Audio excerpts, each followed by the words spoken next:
Hello traders, welcome back to the understand market structure की इस series में। और आज हम लोग देखने वाले हैं 16 अप्रैल की मार्केट को कि 16 अप्रैल को हम लोगों ने कहाँ कहाँ पे ट्रेड किया था, उन ट्रेड के पीछे का सेटअप क्या था, लॉजिक हम लोगों ने क्या लगाया था, साइकोलॉजी क्या यूज़ करी थी और रिस्क रिवॉर्ड हम लोगों ने कितना रखा था, और साथ ही उस ट्रेड में हमको स्टॉप लॉस हुआ या टारगेट मिला। सब कुछ हम लोग इस वीडियो में देखेंगे ताकि आपको मार्केट बिहेवियर के बारे में जानने को मिले और आप अपने ट्रेड अच्छे से प्लान कर सको। तो वीडियो में एंड तक बने रहना। तो चलिए अब स्टार्ट करते हैं।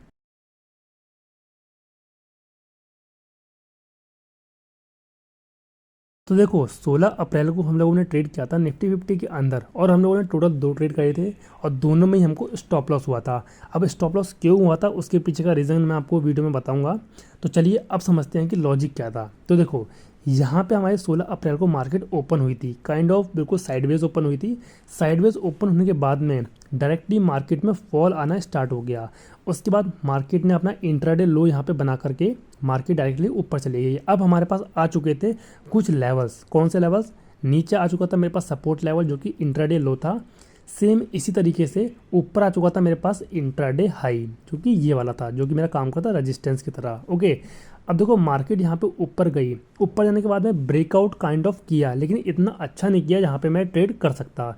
बहुत ही स्लोली मार्केट ने ब्रेकआउट किया, और ब्रेकआउट करने के बाद में इस ब्रेकआउट को फेलियर भी कर दिया। अब लोगों को यहाँ पे ट्रैप करके बहुत तेज़ी से नीचे फॉल भी कर गया। ओके, अब देखो यहाँ पे आ चुका था एक मूव, और मैं तब ट्रेड करता हूँ जब मार्केट में मूव आ जाता है। तो देखो मार्केट में ये मूव आया, मूव आने के बाद में एक पुल बैक आया, और पुल बैक आने के बाद में यहाँ पे 9 EMA को क्रॉस करके एक बन गई रिजेक्शन कैंडल। अब यहाँ पे मेरा बनना था 9 एंड 15 EMA का सेटअप। बेसिकली इस सेटअप में होता क्या है कि पहले एक मूव आना चाहिए, मूव आने के बाद में पुल बैक आना चाहिए, और 9 EMA को टच करके कोई रिजेक्शन कैंडल बननी चाहिए या फिर कोई फुल बॉडी कैंडल आनी चाहिए जिसमें आपको लगे कि ये ट्रेड अब चल सकता है। तो यहाँ पे हम लोगों ने वेट किया था, और वेट करने के बाद में यहाँ पे मेरी परफेक्ट कैंडल आ चुकी थी जिस पे मैं एंट्री कर सकता था। अब देखो इसके पीछे का मैं आपको लॉजिक भी बताऊँ सेटअप के पीछे का। तो ये है, देखो यहाँ पे मूव आने के बाद में ये पुल बैक आया। अब पुल बैक आने के बाद में दोबारा मार्केट में रिजेक्शन आ रहा है। यहाँ पे बन चुका है फ्रेश सेलर्स का जोन। यहाँ पे ये फ्रेश सेलर्स का जोन है। अगर हम लोग यहाँ पे ट्रेड लेते हैं तो मार्केट हो सकता है ऐसे नीचे चले जाए। अगर नीचे नहीं जाती है और जहाँ पे हम लोगों ने स्टॉप लॉस लगाया है यहाँ पे आती है, तो यहाँ पे बन जाएगा हमारा डब्लू। देखो नीचे गिरा, ऊपर गया, नीचे आया, अब यहाँ पे बन जाएगा हमारा डब्लू।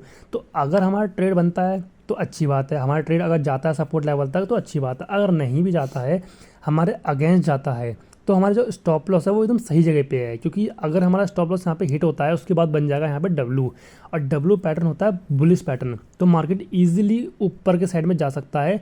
तो अगर हम लोग यहाँ पे अपना स्टॉप लॉस बुक करेंगे, इससे बढ़िया हम लोग यहीं पे अपना ट्रेड बाहर कर देंगे। तो हमारा सिंपली लॉजिक यही था कि मूव आया है, पुल बैक आ चुका है, अब फ्रेश यहाँ पे सेलर्स एक्टिवेट हो रहे हैं। ऊपर से अभी सपोर्ट लेवल थोड़ा सा दूर है, तो मार्केट सपोर्ट लेवल तक ड्रैग डाउन हो सकता है। बट मार्केट ने यहाँ पे क्या किया, जैसे हम लोगों ने ट्रेड किया, एक बड़ी सी ग्रीन कैंडल ला करके हमारा स्टॉप लॉस हिट कर दिया, और उसके बाद हमारे ही साइड में चला गया। बट हमारे यहाँ पे स्टॉप लॉस हिट हो गया था, इसीलिए ट्रेड से हम लोग बाहर हो गए थे। उसके बाद मार्केट अपने सपोर्ट लेवल पर आने के बाद में, फिर से सपोर्ट पर आने के बाद में मार्केट बाइंग में जाना शुरू कर दिया।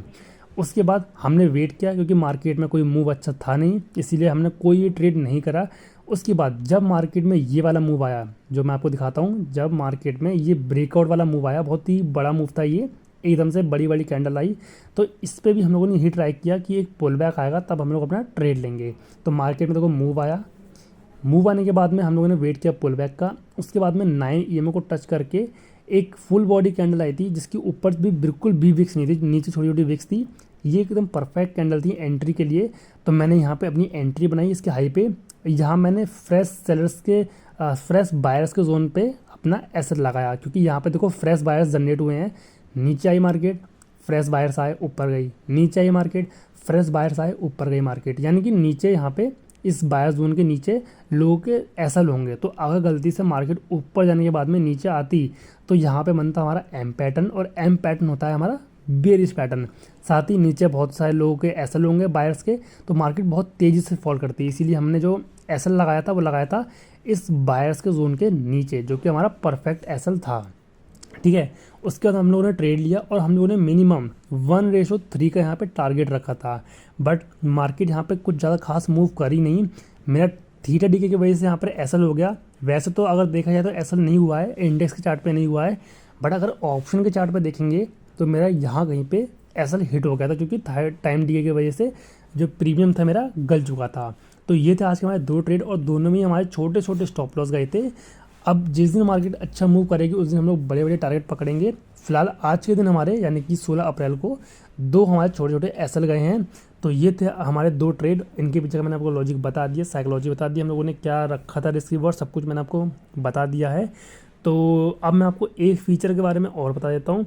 अगर आप लोग बार चार्ट रिप्ले को यूज़ करना चाहते हो वो भी फ्री में, अगर आपको बैक टेस्टिंग करनी है अपनी स्ट्रेटजी की या किसी भी चीज़ की, अगर आपको बैक टेस्टिंग करनी है अपने चार्ट पे और आप लोग चाहते हो कि आपका चार्ट रिप्ले हो जाए, जहाँ से आप लोग चाहते हो कि इस पर्टिकुलर टाइम से इस पर्टिकुलर डे से आपका जो चार्ट है वो रिप्ले होना स्टार्ट हो जाए, अगर ऐसा कोई फीचर चाहते हो वो भी फ्री में, तो आप लोग यूज़ कर सकते हो धन का बार चार्ट रिप्ले वाला ऑप्शन।